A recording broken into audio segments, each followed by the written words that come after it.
Have you ever had a client ask you to skip important steps in your process?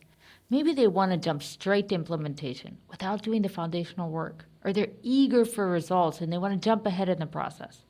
If this sounds familiar, you're not alone. Today, we're talking about something that's absolutely essential for every consultant and advisor: having a solid framework that guides your work.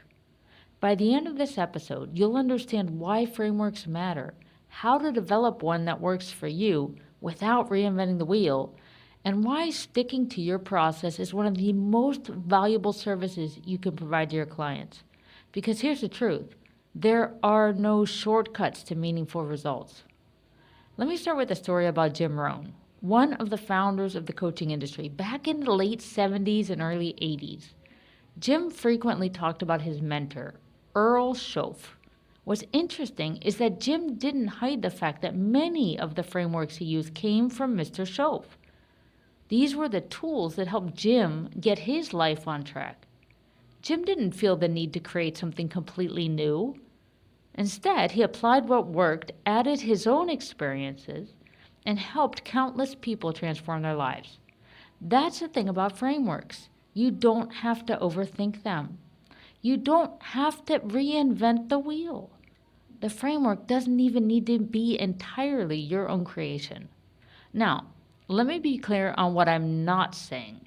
I'm not suggesting that you take someone else's digital course and then sell what you learned as if it were your original idea. That's not ethical. And frankly, if you have nothing to add, just become that person's affiliate and sell their course. What I'm suggesting is that you can and you should learn from established frameworks in your field. I've learned from Amy Porterfield, Donald Miller, Josh Hall, my business coach, Alex Hormozy, Matt Abrams, James Clear, and so many others, Charles Duhigg.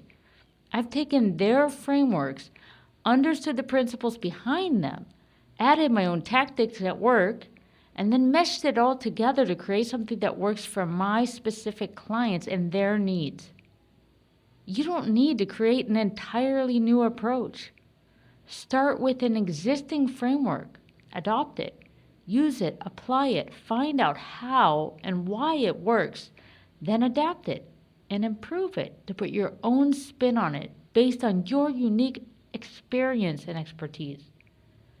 Creating your own framework from scratch would be like if Nike came to the market and said, oh, we have to create something new. We can't start with shoes because shoes already exist. We have to find something else for people's feet. Of course, shoes exist. Nike didn't invent shoes, they made them better. Once you have a framework, the next vital step is to enforce it, live by it, make it solid enough that you can't skip steps. Because if you can skip steps, it's not a robust framework.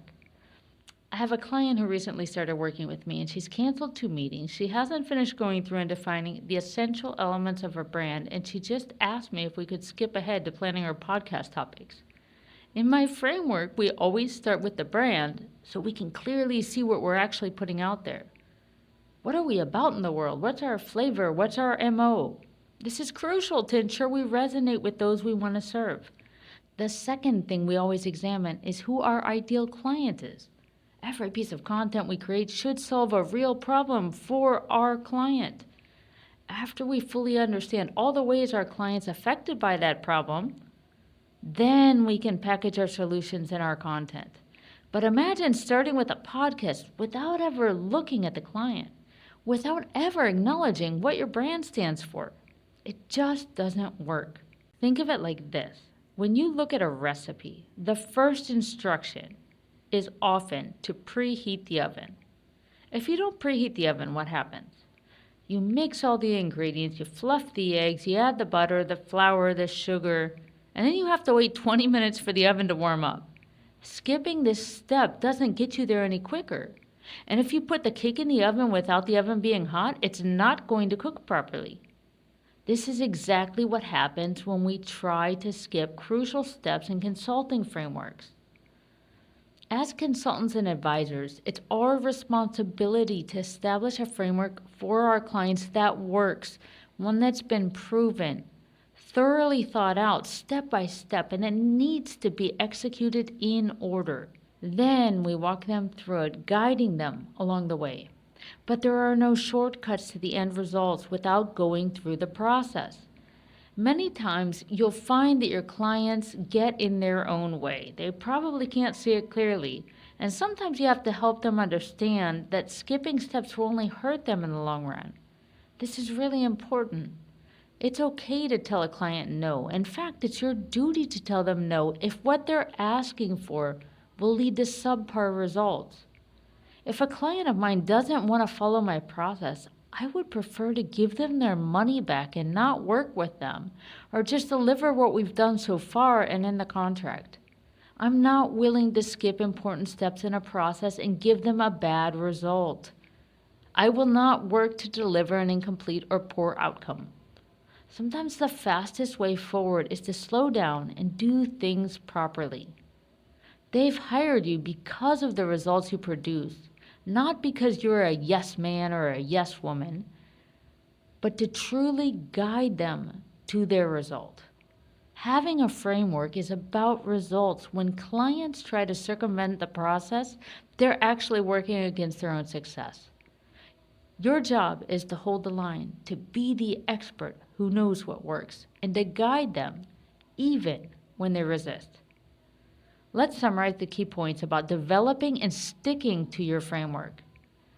You don't have to create a completely original framework. Learn from established models, understand why they work, then adapt them based on your experience and expertise. Make your framework solid. Each step should be essential. Cut it down to the minimum necessary elements, but ensure it's comprehensive enough to deliver results. Enforce your framework consistently. If a step can be skipped, either it's not essential or your framework needs strengthening. Be willing to say no when clients want to skip those crucial steps. This is part of your value as a consultant, protecting clients from their own impatience.